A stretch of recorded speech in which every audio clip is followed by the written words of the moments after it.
Rejection. What is it? That spirit of rejection, the familiarity of rejection, how does it affect us as a person as we get older, and how does it affect our relationships? Hey guys, it's Shay. Welcome to my channel, It's Shay's Life, a lifestyle channel that covers vlogs, makeup tutorials, fashion hauls, relationship tips and advice, and all showing life after a toxic relationship. If you're interested in learning how to move on after you've left a toxic or abusive relationship, or why you keep getting in these types of relationships, stay tuned. If you're new to the channel, welcome. I'm so glad you are here to join me today. I look forward to getting to know you. If you are returning, welcome back. If you have not already, make sure you like this video and make sure you subscribe to the channel, and don't forget to hit that notification bell so you know when I'm uploading videos. I upload videos every Monday and Friday at 12 noon, a vlog on Mondays, and a sit down chat video on Fridays. If there's something that you want me to talk about or want to see, make sure you leave it in the comments below. So today we're going to be talking about rejection. And I think it's a very important topic to talk about, especially if you find yourself constantly in abusive relationships or toxic relationships and not knowing why or where it happened or how you keep getting in this cycle, because it is a cycle of abuse, a cycle of toxic relationships. And sometimes we're looking for that. We're so familiar with being in those types of relationships that we keep looking for that type of stuff and not knowing how to get out. But sometimes things that we've experienced in our past and in our childhood can affect those things as well. I know that I am still dealt with rejection, and it started at a very young age. I didn't experience rejection in my household. I never felt like I wasn't enough in the confines of my own home. Through school, as young as I can remember, until college, I was bullied, I was rejected, I was never enough. And that's where my rejection stemmed from, always being the outcast. And being that I was always rejected from the people who I wanted to be accepted by the most, it spurred this spirit of rejection, it spurred this longing. When it came time for me to start getting into relationships, I started doing whatever I could to be accepted. Whether it was friendships or dating relationships, I found myself wanting to do more, do extra, and that's where people pleasing comes in and stuff like that. But that's a whole nother topic for another day. But because I constantly was rejected, I always was afraid of being rejected. Therefore, I turned into who I thought my partner or my friend wanted me to be so I could be liked. Because I didn't deal with it, I didn't know what to deal with or how it was affecting me. It ended up affecting me in future relationships and future friendships and dating relationships and stuff like that.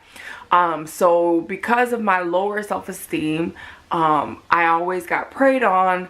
The guys always knew that I was weak and vulnerable, and it portrayed and it showed.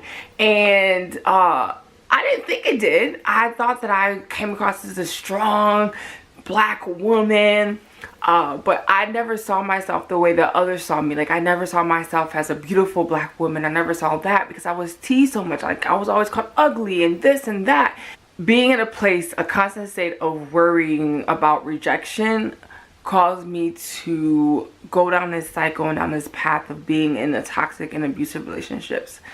So it's very important to start looking at your past and looking at the things that you have experienced as a child or as a young adult, and how these things may be portraying or maybe manifesting itself later in life into different types of relationships. The buck stops with me. I'm learning what I need to do to make sure that I don't get into these types of relationships again. One reason that rejection can affect our self-esteem is because once we get rejected, we start finding fault in ourselves. What did I do wrong? What did I say wrong? What could I have done differently? What could I have worn differently? How could I have acted differently? And being that you are going through all this emotional turmoil because you got rejected, it affects the way that you look at yourself, and then you start to change who you are to become accepted just so you can fit in. When we constantly blame ourselves and attacking ourselves for what has transpired in our lives, or that rejection that we felt, it deepens the emotional pain that we feel. When we experience rejection, it's very important to remind yourself of your self-worth, what you have to offer. Because this person did not see what you had to offer, and they wanted to take. Don't let that happen. Don't allow someone's view of you, someone's negative view of you, because of their negative view of themselves, affect you. You are worth so much more than they could ever have seen, and they don't know what they're missing out, because you are awesome. So how does rejection and constantly being rejected turn into getting into toxic and abusive relationships? I'm glad you asked. So because you are constantly in this state of wanting to be accepted and wanting to be loved, but dealing with all this stuff, you can start getting low self-esteem.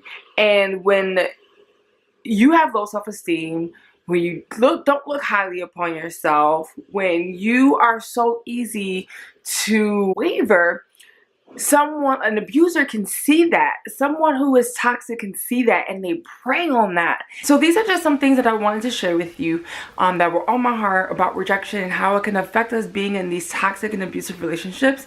This is something that I've been learning on my journey of self-discovery and such after leaving that toxic relationship. So what do you need to do? What do you need to work on?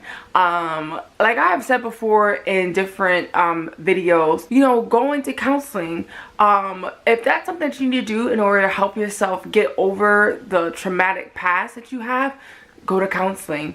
Go talk to your pastor or a minister or somebody that you can confide in. So if you've experienced that, what's some ways that you can work on getting over that, so that way you don't have to go into toxic relationships, friendships, dating relationships, anything like that from here on out. I look forward to hearing from you.